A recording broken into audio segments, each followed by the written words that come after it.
ಇದ್ರೊಳಗೆ ಏನ್ ಹಾಕಿ ಈಗ ಉಪ್ಪು ಹಾಕಿ. ಓಕೆ, ಇದು ಖಾಲಿ ನೀರು ಐತಿ, ಇದ್ರೊಳಗೆ ಏನೋ ಸೇರಿಲ್ಲ. ಓಕೆ, ನೆಕ್ಸ್ಟ್ ಏನ್ ಮಾಡ್ತೀವಿ ಈಗ?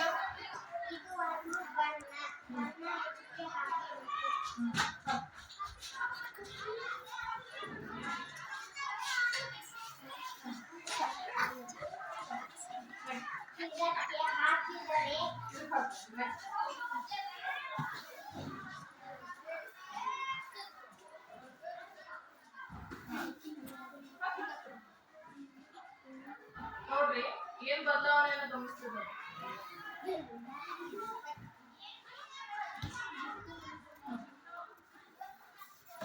ಇಲ್ಲಿ ಏನಾದ್ರು ಹಾಕಿದಂತ ಬಣ್ಣ ಪೂರ್ತಿ ಗ್ಲಾಸಿನ ನೀರಿನೊಂದಿಗೆ ಏನಾಗ್ಬಿಟ್ಟಂದ್ರ ಬೆರೆತು ಹೋಗ್ತದೆ. ಇಲ್ಲೇ ಹಾಕಿದಂತ ಬಣ್ಣ ಏನಾಗ್ಬಿಟ್ಟಂದ್ರ ಮೇಲೆ ತೇಲಿಬಿಡುತ್ತೆ. ಯಾಕೆ ಹೀಗೆ ಅನ್ನುವಂತ ಪ್ರಶ್ನೆ. ಹೇಳು.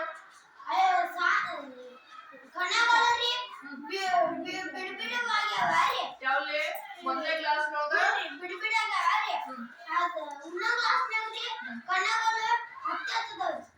ಯಾಕೆ ಕಣಗಳು ಹತ್ತಬೇಕಾದವು?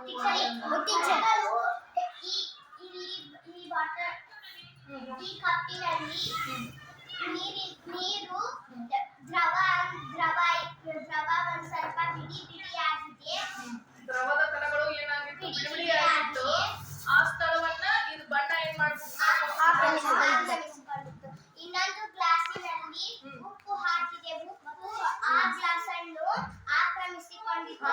ಆ ಗ್ಲಾಸ್ ಅನ್ನಲ್ಲ, ಆ ಗ್ಲಾಸಿನ ನೀರಿನಲ್ಲಿ ಇರ್ತಕ್ಕಂಥ ಖಾಲಿ ಜಾಗವನ್ನ ಏನ್ ಮಾಡ್ಕೊಂತದ್ದು ಆಕ್ರಮಿಸಿಕೊಂಡಿದೆ. ಈಗಾಗಲೇ ಆಲ್ರೆಡಿ ಏನಾಗಿತ್ತು ಅಂದ್ರ ಏನೋ ಎಲ್ಲಾ ಕಣಗಳು ಏನಾಗ್ಬಿಟ್ಟವು? ತುಂಬಿಟ್ಟವು.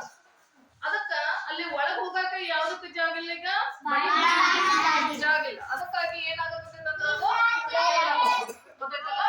ಇಲ್ಲೇ ದ್ರವ ವಸ್ತುವಿನಲ್ಲಿ ಕಣಗಳು ಬಿಡಿ ಆಗಿರ್ತಾವ. ಆದ್ರ ಉಪ್ಪು ನೀರಿನಲ್ಲಿ ಏನಾಗಿರುದಿಲ್ಲ ಅಂದ್ರೆ ಉಪ್ಪು ಬೆರ್ತಿರುವುದರಿಂದ ಅಲ್ಲಿ ಕಣಗಳು ಏನಾಗಿರುದಿಲ್ಲ, ಬಿಡಿ ಆಗಿರುದಿಲ್ಲ. ಇದ್ರ ಸಾಂದ್ರತೆ ಏನಾಗತಿ? ಹೆಚ್ಚಾಗತಿ. ಉಪ್ಪು ನೀರಿನ ಸಾಂದ್ರತೆ ಹೆಚ್ಚಾಗತಿ. ಸಾದಾ ನೀರಿನ ಸಾಂದ್ರತೆ ಏನಾಗುತ್ತೆ ಅಂದ್ರೆ ಕಡಿಮೆ ಆಗಿತ್ತು. ಅದು ಬಣ್ಣ ಅದ್ರ ಜೊತೆ ಬೆರ್ಕೊಂತು. ಇದರ ಸಾಂದ್ರತೆ ಹೆಚ್ಚಿದ್ದು, ಇದ್ರದ್ದು ಬಣ್ಣದ ಸಾಂದ್ರತೆ ಏನಾಯ್ತಂದ್ರ ಕಡಿಮೆ ಆಯ್ತು. ಅದ್ರ ಮೇಲೆ ತೇಲಾಗುತ್ತೆ. ಜೊತೆಗೆ ಇಲ್ಲಿ ಇದಕ್ಕೆ ಹೋಗಾಕ ಏನಿಲ್ಲ ಅಂದ್ರ ಅವಕಾಶ ಇಲ್ಲ. ಗೊತ್ತಾಯ್ತಲ್ಲ? ಈ ರೀತಿಯಾಗಿ ಇವತ್ತು ನಾವೇನ್ ಮಾಡ್ಕೊಂಡ್ವಿ ಅಂದ್ರ ಒಂದು ಹೊಸ ವಿಷಯವನ್ನ ಈ ಪ್ರಯೋಗದ ಮೂಲಕ ತಿಳ್ಕೊಂಡ್ವಿ.